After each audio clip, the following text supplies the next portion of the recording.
The detectives arrived just after dawn on a cold February morning in 2024, their unmarked cars pulling up to a modest ranch-style home in a quiet Tennessee suburb about 40 miles east of Nashville. The neighborhood was the kind of place where people knew their neighbors, where American flags hung from porches and lawn decorations marked the changing seasons, where retired folks walked their dogs and waved to mail carriers who knew everyone by name. Inside the house, a man in his late 60s was probably having his morning coffee, maybe reading the newspaper or checking email, going through the comfortable routines of retirement with no idea that his past was about to catch up with him in the most devastating way possible. When the knock came on his door, firm and official, and he opened it to see badges and stern faces, the color drained from his features. The detectives identified themselves, spoke the words he must have feared for 36 years but had maybe started to believe would never come. They were arresting him for murder, for a crime committed in 1988 when Nashville was a different city and he was a different man, or at least pretending to be. The question that would dominate headlines and shock two communities wasn't just about what he'd done all those years ago, but how investigators had finally connected him to a killing that had gone cold before DNA databases even existed, before the technology that would eventually betray him had been invented. Before we continue this story, take a second to hit subscribe and like this video. Your support helps bring these forgotten stories to light. The body was discovered on a gray March afternoon in 1988 in a wooded area off Briley Parkway on Nashville's east side, a stretch of road that curved around the city connecting industrial zones and working-class neighborhoods that hadn't yet seen the gentrification that would transform Nashville in later decades.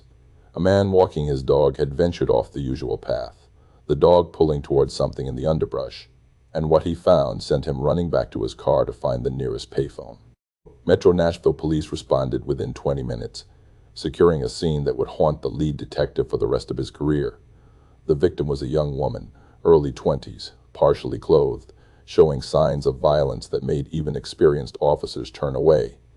This was before widespread use of DNA analysis in criminal cases, before CODIS, before the forensic revolution that would change how homicides were investigated. The detectives had their eyes, their experience, their ability to canvass neighborhoods and follow leads the old-fashioned way. They photographed the scene, collected what physical evidence they could, interviewed potential witnesses who might have seen vehicles in the area, searched for any connection between the victim and the location where she'd been found. The initial investigation consumed weeks of manpower, dozens of detectives and patrol officers working overtime, following every thread no matter how thin. They identified the victim within 48 hours through fingerprints and missing person reports. They notified her family, conducted the terrible interviews where they asked about her final days, her relationships, anyone who might have wanted to hurt her, anywhere she might have been that could explain how she ended up in those woods. They collected biological evidence from the scene, samples that would be preserved in the crime lab following standard protocol, stored away in evidence rooms where they'd remain for decades, waiting for science to catch up to their potential. The detective who caught the case was a veteran named Thomas Harwell, a man who'd worked homicides in Nashville since the early 70s and had seen the city change from a sleepy southern capital to a growing metropolis with all the problems that growth brings. Harwell worked the case with the intensity of someone who took every victim personally, who couldn't sleep knowing a killer walked free. He built a file that eventually grew to hundreds of pages, tips and interviews and dead ends and theories that never quite came together into an arrest. The victim's name was Jennifer, though everyone who knew her called her Jenny, and she'd been born and raised in Nashville, the youngest of 3 children in a family that had deep roots in the area going back generations. Her father worked in construction, her mother was a secretary at a downtown law firm, and they'd raised their kids in a small house in East Nashville back when that neighborhood was working class and affordable, before it became trendy and expensive. Jenny had graduated from high school in 1984, near the top of her class, despite having to work part-time jobs to help with family finances. Her teachers remembered her as bright and hardworking, the kind of student who asked thoughtful questions and stayed after class for extra help when she didn't understand something. She thought about college but couldn't afford it, at least not right away, so she'd taken a job as a receptionist at an auto repair shop near downtown, answering phones and managing appointments and chatting with customers while they waited for oil changes and brake jobs. She was saving money, had dreams of maybe taking classes at the community college, maybe studying to be a dental hygienist or a paralegal, something that would give her more opportunities than answering phones. But Jenny's real passion was music, which made sense for a Nashville girl growing up surrounded by the industry that defined the city. She wasn't a performer herself, couldn't carry a tune according to her siblings who loved to tease her about it, but she loved going to shows at the small clubs on Lower Broadway and in East Nashville, loved discovering new bands before they made it big, loved the energy of live music and the community of people who gathered around it.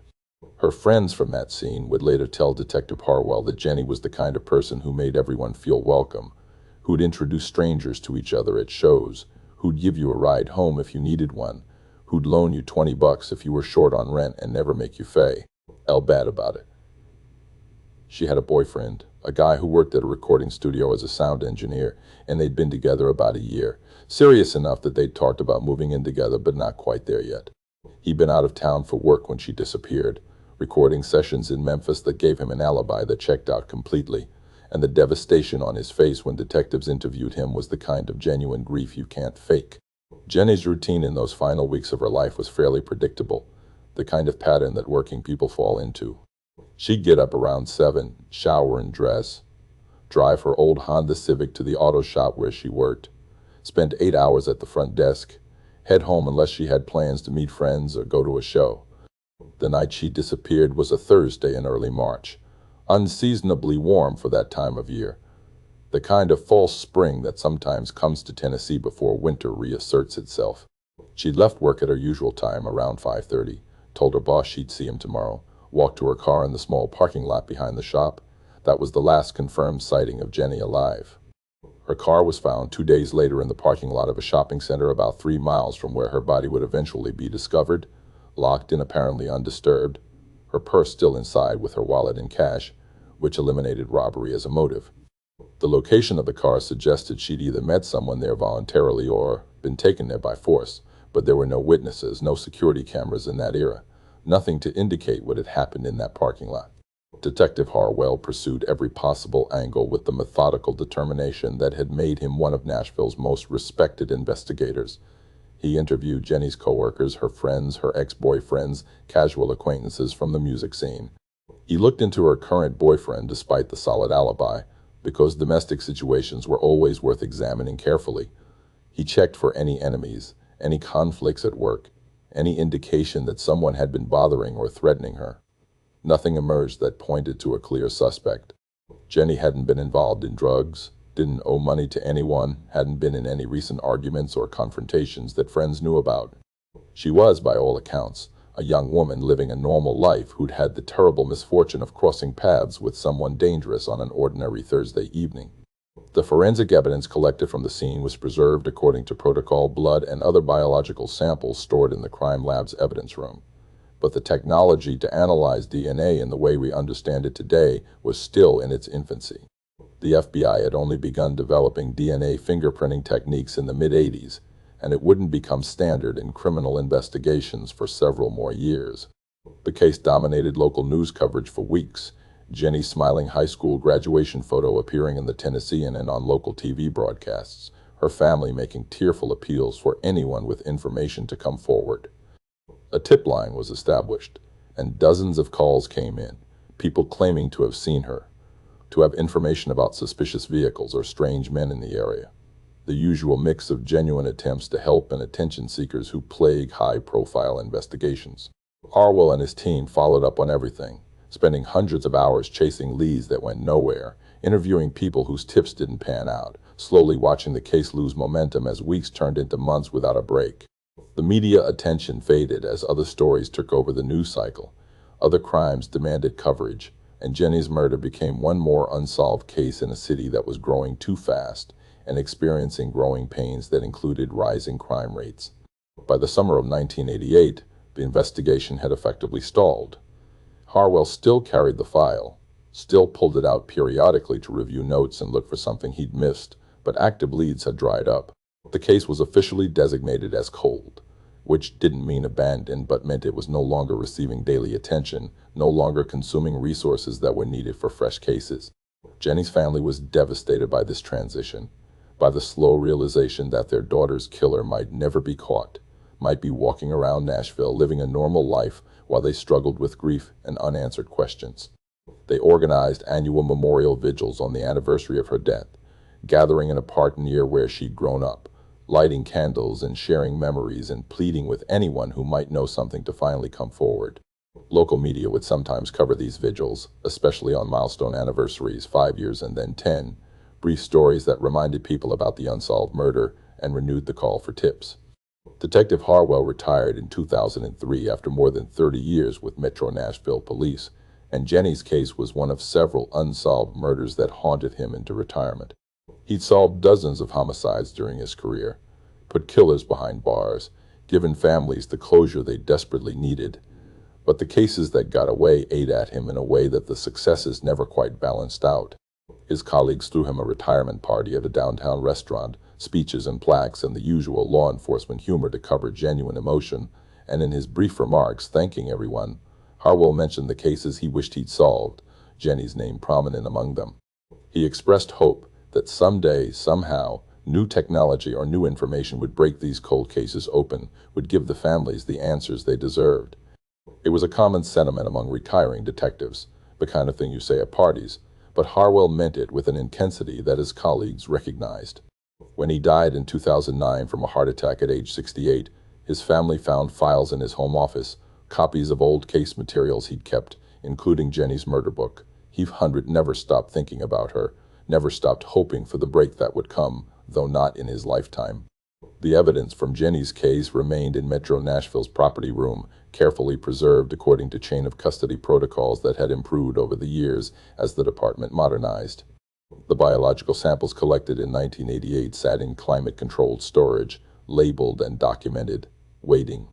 As DNA technology advanced through the 90s and into the 2000s, cold case detectives periodically pulled Jenny's file and submitted the evidence for analysis using whatever was the current state-of-the-art methodology. A DNA profile was developed from the evidence, a genetic fingerprint of the person who'd killed Jenny, and it was entered into CODIS, the FBI's combined DNA index system that had launched in 1998 and grew to include millions of profiles from convicted offenders and crime scenes. The profile was run against the database, searching for a match, and each time the result came back the same. No hit. The killer's DNA wasn't in the system, which meant he'd either never been arrested for a crime serious enough to require DNA collection, or he'd committed this murder before his DNA was collected for some other offense, or he'd simply been lucky enough to avoid the criminal justice system entirely. Jenny's parents aged and struggled with health problems that seemed compounded by grief that never fully healed. Her mother developed dementia in her 70s, and in her confused state she'd sometimes talk about Jenny as if she were still alive, asking when she was coming to visit, wondering why she hadn't called. Her father died in 2015, his obituary mentioning that he was preceded in death by his beloved daughter Jennifer, whose murder remained unsolved. Her siblings carried the weight of remembering, of keeping her story alive, of hoping that technology would eventually do what traditional investigation couldn't. They'd read about other cold cases being solved through DNA, had seen stories about the Golden State Killer's capture in 2018 using forensic genealogy, a technique that used public DNA databases and family tree building to identify suspects even when their own DNA wasn't in law enforcement databases. They'd contacted Metro Nashville Police asking if this new technique could be applied to Jenny's case, adding their voices to a growing chorus of cold case families hoping that genetic genealogy would finally bring them answers. Metro Nashville's cold case unit occupied a corner of the department's Criminal Investigations Division, a space that had evolved considerably since Detective Harwell's days working active homicides. By the late 2010s, the unit consisted of 4 full-time detectives and several support staff, all dedicated to reviewing unsolved cases using modern investigative techniques that hadn't existed when many of these crimes were committed. Detective Sarah Chen had joined the cold case unit in 2016 after 12 years working everything from property crimes to sex offenses, and she quickly developed a reputation for meticulous attention to detail and an almost obsessive commitment to cases that others had given up on. She understood that cold cases weren't just files in storage rooms, weren't just statistics in unsolved murder tallies. They were families frozen in time, people who'd been waiting decades for answers. victims whose stories deserved to be told even if the world had moved on. When she pulled Jenny's file in early 2023, reading through the investigation reports that Detective Harwell had compiled 35 years earlier, she felt the familiar weight of responsibility that came with inheriting someone else's unfinished work. The Nashville that existed in 2023 bore little resemblance to the city where Jenny had lived and died in 1988. The population had nearly doubled, sprawling development consuming farmland and forest in every direction.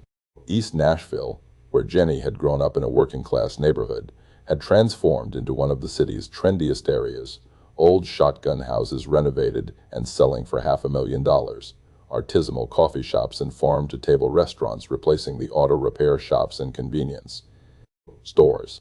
The stretch of Riley Parkway where her body had been found was now surrounded by shopping centers and apartment complexes. The woods where she'd lain undiscovered for days long since cleared for development.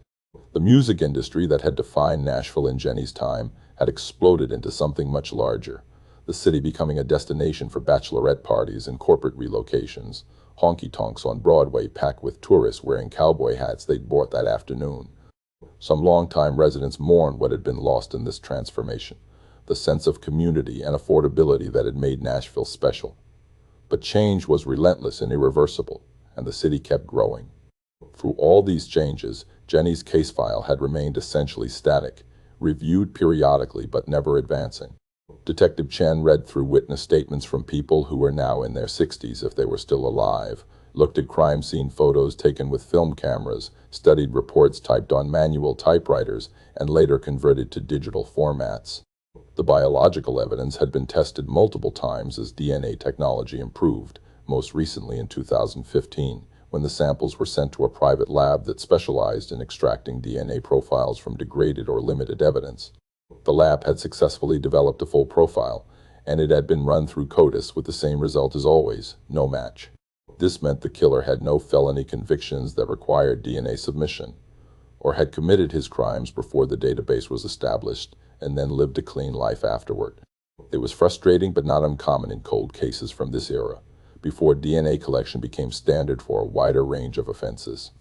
The breakthrough in forensic genealogy that had captured national attention in 2018 with the Golden State Killer arrest had fundamentally changed how cold case investigators approached their work.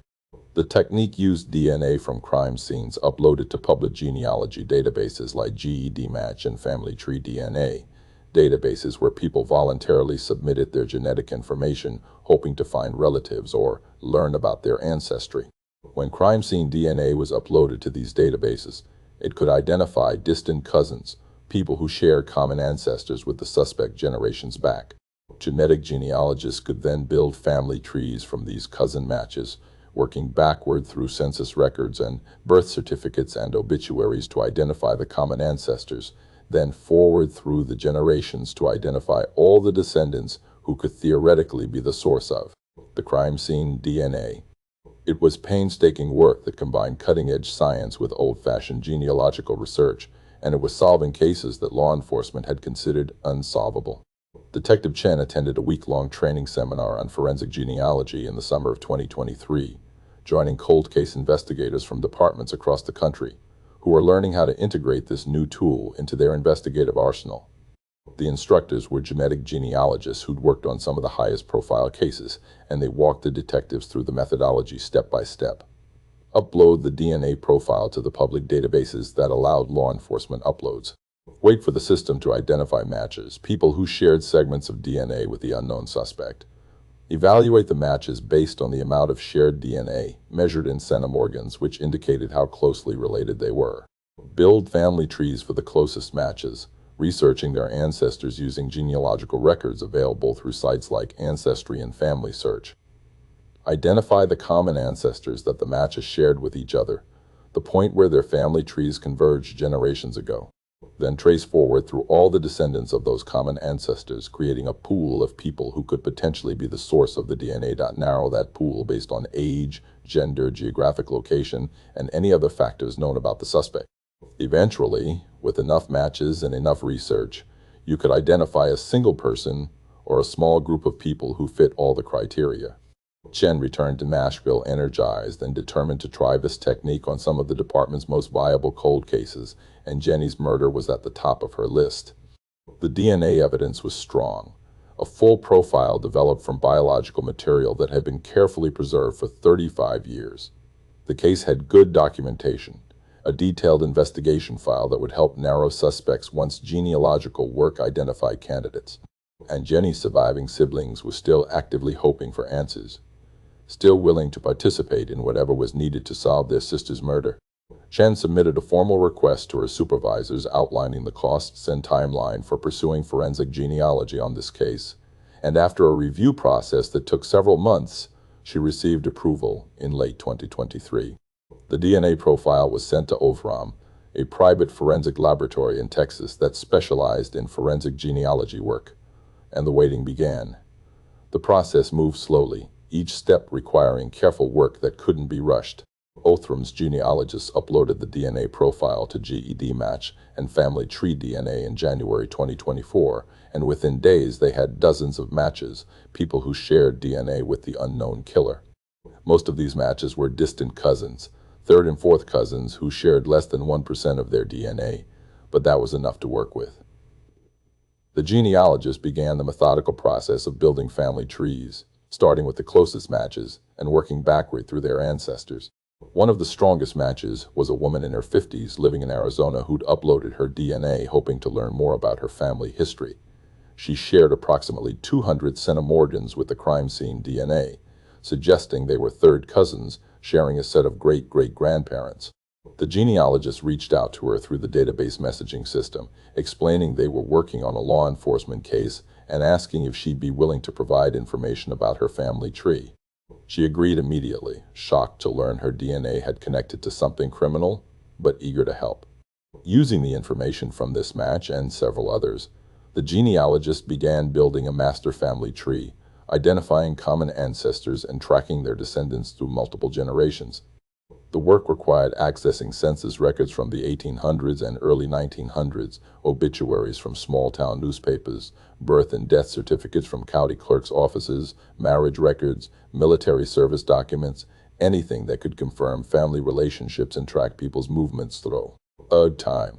The common ancestors in this case were a couple who'd lived in rural Tennessee in the mid-1800s, farming people who'd had a large family like most people of that era, children who'd scattered across Tennessee and neighboring states. Tracking all their descendants forward through 5 or 6 generations created a family tree with hundreds of people, a sprawling network of cousins and second cousins and third cousins, most of whom had no idea they were distantly related to each other. The genealogist worked with Detective Chen to narrow this massive family tree based on what was known about the crime. The suspect was male, based on the Y chromosome markers in the DNA. He would have been roughly between 20 and 40 years old in 1988, which meant born between approximately 1948 and 1968.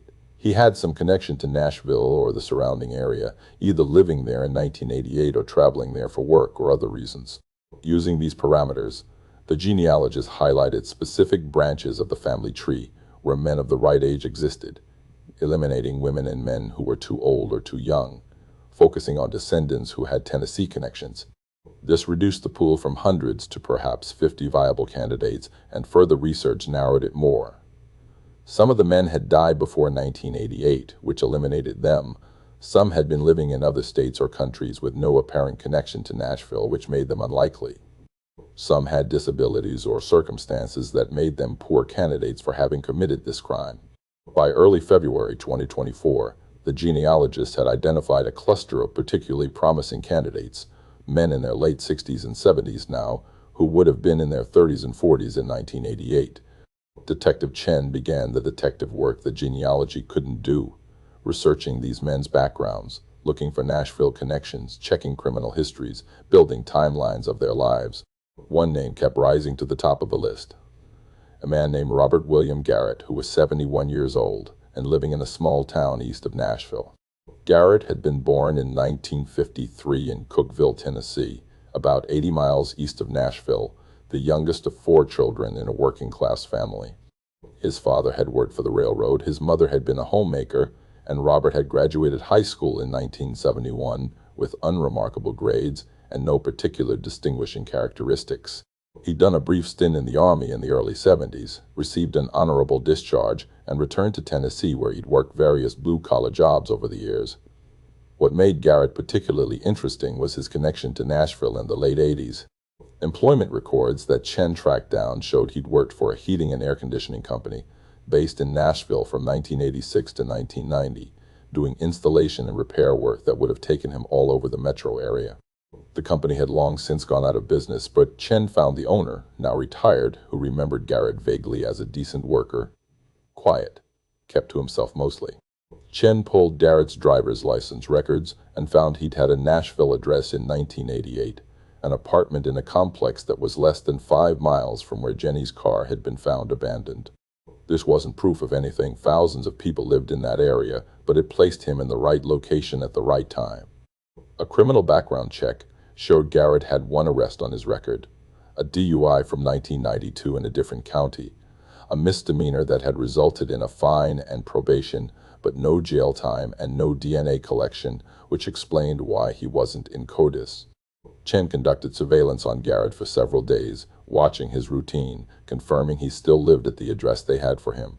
He appeared to live alone in a modest ranch house, drove an older model pickup truck, seemed to live a quiet retirement existence. He'd worked his last job at a hardware store until 2018, retiring at age 65, and now spent his days doing yard work and running errands, and living the kind of unremarkable life that would never draw attention. Neighbors who were casually interviewed by detectives posing as survey takers described Garrett as quiet and private, someone who kept his lawn neat and didn't cause problems but didn't really engage with the community either. No one knew much about his personal life, whether he'd been married, whether he had family, what he did with his time. He was invisible in the way some people managed to be, present but unnoticed, the kind of neighbor you might wave to but never really know. The final piece of confirmation came from a discarded DNA sample, the legal workaround that allowed police to verify a suspect's identity without needing a warrant or consent. Detectives followed Garrett to a fast food restaurant and watched him eat lunch. Then after he left, they collected the cup and napkins he'd discarded in the trash. Abandoned property has no expectation of privacy under the law, which meant this DNA could be legally collected and tested. The cup was sent to the lab for analysis, and within a week the results came back.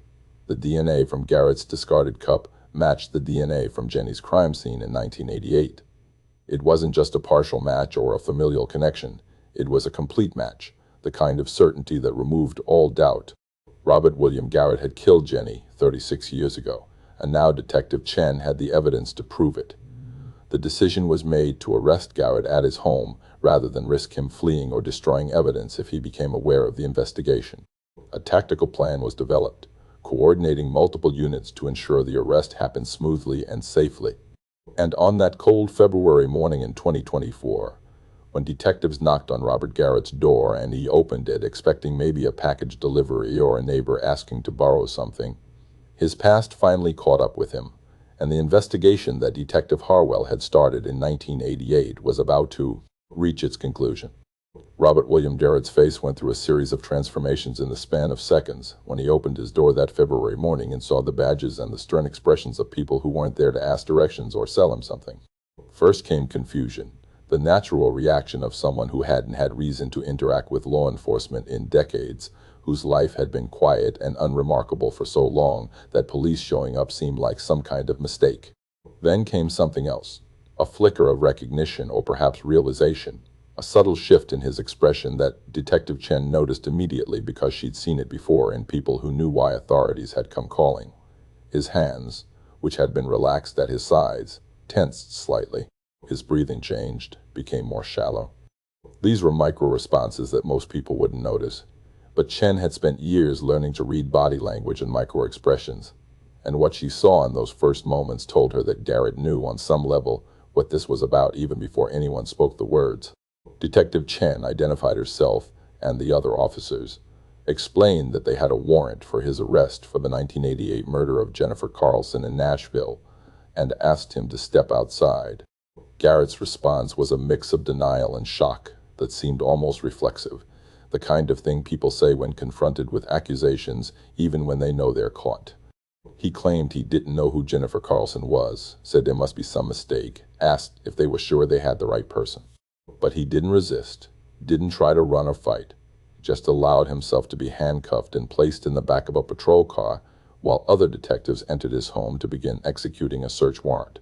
Neighbors had started emerging onto their porches, drawn by the unusual activity of multiple police vehicles on their quiet street, and you could see them talking to each other, phones coming out to record video, the modern reflex of documenting everything. One neighbor, an elderly woman who lived 2 doors down, would later tell news reporters that she'd known Robert for 15 years and never would have suspected him of anything, that he seemed like such a normal, quiet man, always polite when they encountered each other getting mail or taking out tea. Rash. The interrogation room at the Metro Nashville Criminal Investigations Office was designed to be deliberately uncomfortable, not through overt hostility, but through a calculated blandness that put pressure on suspects to talk just to fill the oppressive silence. Garrett sat across from Detective Chen and her partner, Detective Marcus Webb, his hands freed from cuffs but resting on a metal table, his posture suggesting a man trying to maintain composure while his world collapsed around him. Chen and Webb had conducted hundreds of interrogations between them, and they knew the psychology of this moment, knew that Garrett was probably running through mental calculations about what the police knew and didn't know, what evidence they might have, whether he should ask for a lawyer immediate, lie, or try to talk his way out of this. They let him sit in silence for a full minute after entering the room, let the weight of the situation settle on him, before Chen opened the folder she'd brought and placed the photograph on the table between them. It was Jenny's high school graduation photo, the same image that had appeared in newspapers in 1988. A young woman with feathered hair and a genuine smile that showed someone who'd had her whole life ahead of her. Chen let Garrett look at the photo, watched his eyes, and saw something flicker there. Recognition maybe, or memory. Something that contradicted his earlier claim that he didn't know who Jennifer Carlson was. She asked him again if he recognized the woman in the photo, giving him a chance to change his story, to start moving toward truth. Garrett shook his head, said he'd never seen her before, but his voice had less conviction than his earlier denials, and both detectives noticed.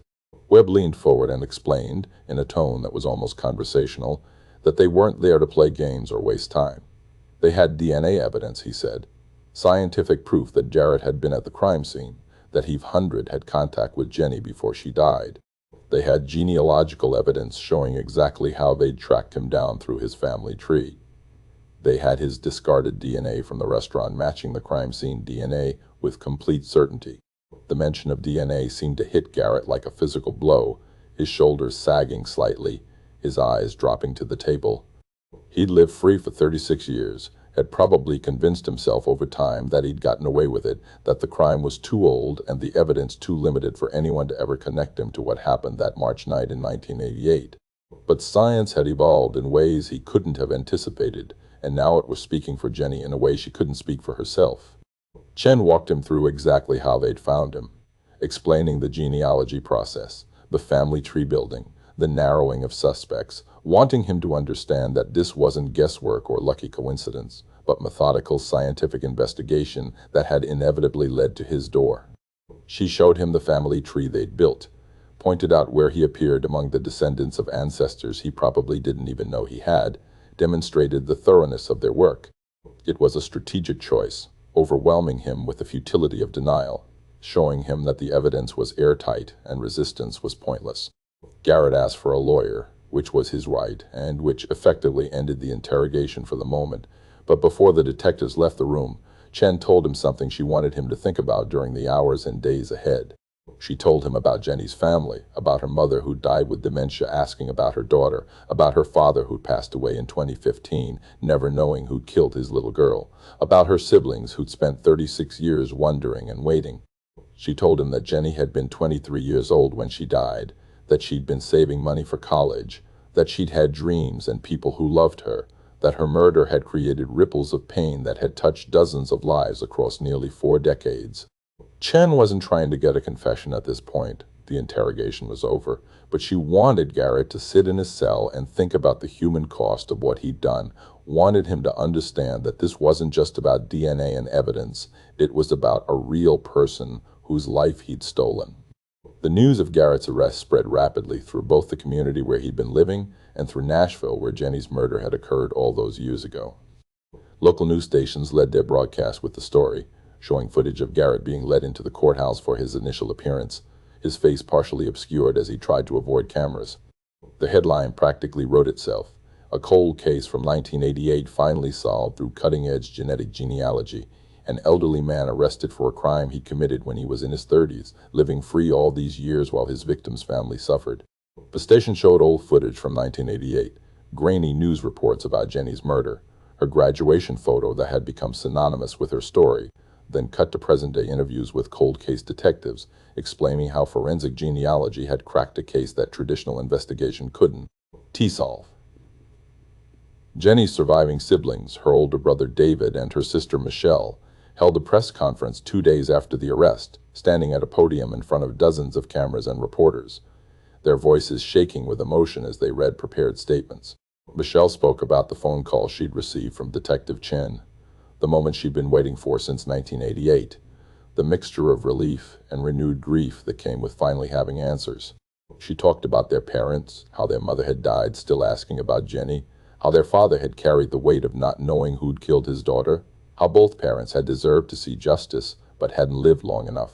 David spoke about the impact of Jenny's murder on their family, how it had created a wound that never fully healed, how every birthday and holiday and family gathering had been marked by her absence. He thanked the detectives and the genealogists who'd worked the case, thanked the technology that had made this arrest possible, and expressed hope that the trial would bring final closure. The community where Garrett had been living for the past 20 years struggled to reconcile the man they'd known, or thought they'd known, with the murderer he'd been revealed to be. His neighbors gave interviews expressing shock and disbelief, saying variations of the same thing, that he'd seemed so normal, so quiet, that they never would have suspected. The hardware store where he'd worked until retirement released a statement saying they were horrified to learn of the charges, and that Garrett had shown no signs of violence or concerning behavior during his employment. But this was the reality of many criminals who successfully hide in plain sight. They don't advertise their darkness. They blend in and maintain facades of normalcy while carrying secrets that would destroy their lives if revealed. Garrett had managed this for 36 years, living an unremarkable life, probably telling himself whatever story he needed to justify what he'd done or compartmentalize it away from his daily existence. The legal process moved forward with the grinding inevitability of the criminal justice system. Garrett's arraignment took place in Davidson County Criminal Court, where he appeared in an orange jumpsuit, his court-appointed attorney standing beside him as charges were formally read. First-degree murder committed in 1988, now being prosecuted in 2024, with evidence that hadn't existed when the crime occurred. The prosecutor outlined the state's case in broad strokes: the DNA match, the genealogical investigation, Garrett's presence in Nashville at the time of the murder.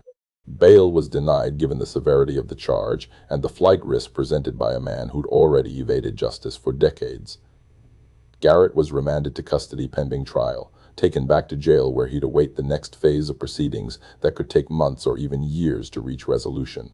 The defense attorney faced an almost impossible task, trying to mount a defense against DNA evidence that was essentially irrefutable.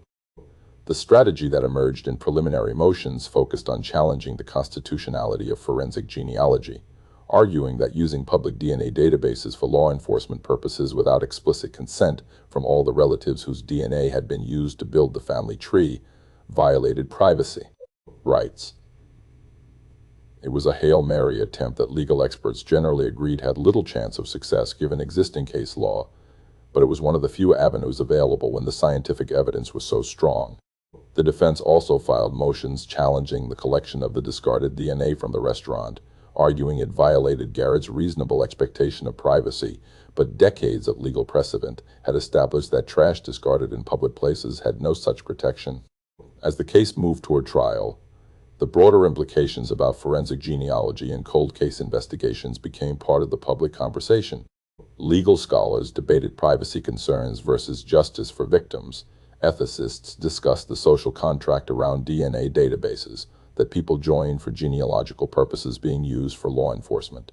But for Jenny's family and for Detective Chen and the genealogists who'd worked the case, These abstract debates were secondary to the concrete reality that a killer had been identified and arrested, that science had given voice to a victim who'd been silenced for 36 years. The technology that had seemed like science fiction when Jenny died in 1988 had evolved to the point where it could reach back through time and solve crimes that everyone had assumed would remain forever unsolved. The trial was scheduled for late 2024, giving both sides time to prepare their cases. But the outcome seemed almost predetermined, given the strength of the evidence. Garrett would either accept a plea deal to avoid the uncertainty of trial, or he'd take his chances with a jury and almost certainly be convicted. Either way, he'd spend what remained of his life in prison, a 71-year-old man who'd stolen 36 years of freedom he didn't deserve, while Jenny's family struggled with loss and unanswered questions. Michelle and David Carlson attended every court hearing, sitting in the front row of the gallery, making sure Garrett had to see them every time he entered the courtroom, a visible reminder of the family he'd devastated and the sister they'd never stopped fighting for. Detective Chen kept the photo on her desk, Jenny's graduation picture, the same image that had appeared in newspapers and on missing person flyers, and in Detective Harwell's case file for all those years. She thought about Harwell sometimes, wished he'd lived long enough to see this case solved, to know that his meticulous documentation and evidence preservation had made this arrest possible decades later. The case had consumed months of her professional life and would continue through the trial, but it represented something larger than just one solved murder. It was proof that cold cases could be solved, that families didn't have to give up hope, that technology was fundamentally changing the landscape of justice. Every piece of evidence preserved, every DNA sample collected and stored properly, was a potential future case waiting to be solved as science continued advancing. Jenny's grave in a Nashville cemetery had been visited regularly by family members for 36 years.